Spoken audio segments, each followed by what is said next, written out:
नाशिकच्या मखमलाबाद परिसरात राहणाऱ्या एका तरुणीने मला डान्स क्लास का लावला नाही असा प्रश्न उपस्थित करत आत्महत्येसारखं टोकाचं पाऊल उचलल्याने खळबळ उडाली आहे। सेजल हरीश यादव, वय फक्त 19, नाशिकमधील गामनेमळा येथील सोहम अपार्टमेंटमध्ये राहणारी ही तरुणी नृत्याची प्रचंड आवड असतानाही पालकांनी डान्सकडे दुर्लक्ष केल्याचा तीव्र राग मनात ठेवून होती।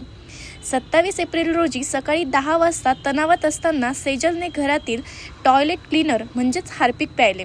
तातडीने खाजगी रुग्णालयात दाखल केल्यानंतर दुसऱ्या दिवशी मुंबईतील KEM रुग्णालयात हलवण्यात आले। मात्र तब्बल 16 दिवस मृत्यूशी झुंज दिल्यानंतर शेवटी 12 मे 2025 रोजी सेजलने अखेरचा श्वास घेतला। तुमच्या घरात दुर्दैवी घटना घडलेली आहे, काय नेमकं घडलं आणि आता तुम्हाला इतर पालकांना काय सांगावंसं वाटतं? मला एवढंच सांगायचं वाटतं की मुलांनी जर काही हट्ट केला तर पॅरेंट्सने त्यांच्याकडे लक्ष द्यावे आणि त्यांना सांगावं की आम्ही करू, हे फक्त थोडा वेळ द्या।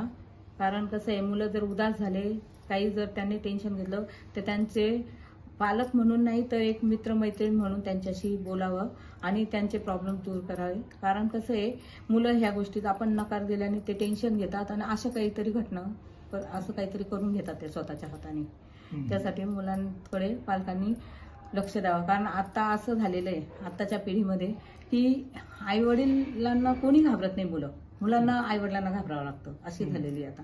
त्यामुळे आईवडिलांनी मुलांकडे खूप याच्याने लक्ष द्यावं। कारण कसं आता ती फक्त 2 मिनिटांसाठी बाबा मला काहीच होणार नाही म्हणून करायला गेली, पण आज तिचा जीव गेला। आज आम्ही आमचं लेकरू गमावले, पण तिला पण वाटत होतं की मी जगावं म्हणून, पण शेवटी तिच्या शरीराचे साथ नाही दिली तिला, त्यामुळे ती देवाघरी गेली। या प्रकरणी म्हसरूळ पोलिसात अकस्मात मृत्यूची नोंद करण्यात आली असून अधिकचा तपास केला जातोय। या घटनेमुळे कौटुंबिक नाजुकतेचे प्रश्न पुन्हा ऐरणीवर आले असून फक्त करिअर नव्हे तर मुलांच्या कलागुणांनाही समजून घेण्याची गरज अधोरेखित झाली आहे। या ठिकाणी आहे ना, दिनांक 17 एप्रिल 2025 रोजी एका 19 वर्षाच्या मुलीनं तिच्या आईवडिलांनी डान्स क्लास लावू दिला नाही म्हणून रागाच्या भरात हार्पिक पिलेला आहे आणि त्यानंतर त्या ठिकाणी तिला नाशिकमध्ये औषधोपचार करून 28 एप्रिलला तिला KEM हॉस्पिटल मुंबई या ठिकाणी ॲडमिट केलं होतं आणि उपचारादरम्यान ती 12 मेला तिला डॉक्टरांनी मयत घोषित केलं आणि त्या ठिकाणी अपमृत्यू मुंबईमध्ये 00ने दाखल करून तो आपल्याकडे आल्यानंतर आपल्याकडे ते अपमृत्यू दाखल केलेला आहे। सर, या सगळ्या दरम्यान तिच्या पालक या ठिकाणी आहे ना, दिनांक 17 एप्रिल 2025 रोजी एका 19 वर्षाच्या मुलीनं तिच्या आईवडिलांनी डान्स क्लास लावू दिला नाही म्हणून रागाच्या भरात हार्पिक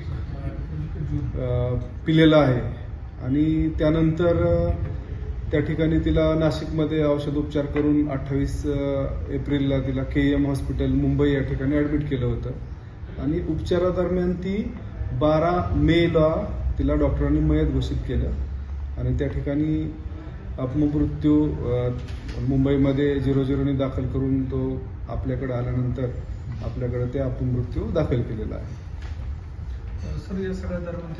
डान्स क्लास न लावल्याचा राग आणि एक स्वप्नांचा अंत, ही आत्महत्या की अव्यक्त संघर्षाचं दुःख, पोलीस तपास पुढे काय वळण घेणार हे पाहणं महत्त्वाचं ठरेल।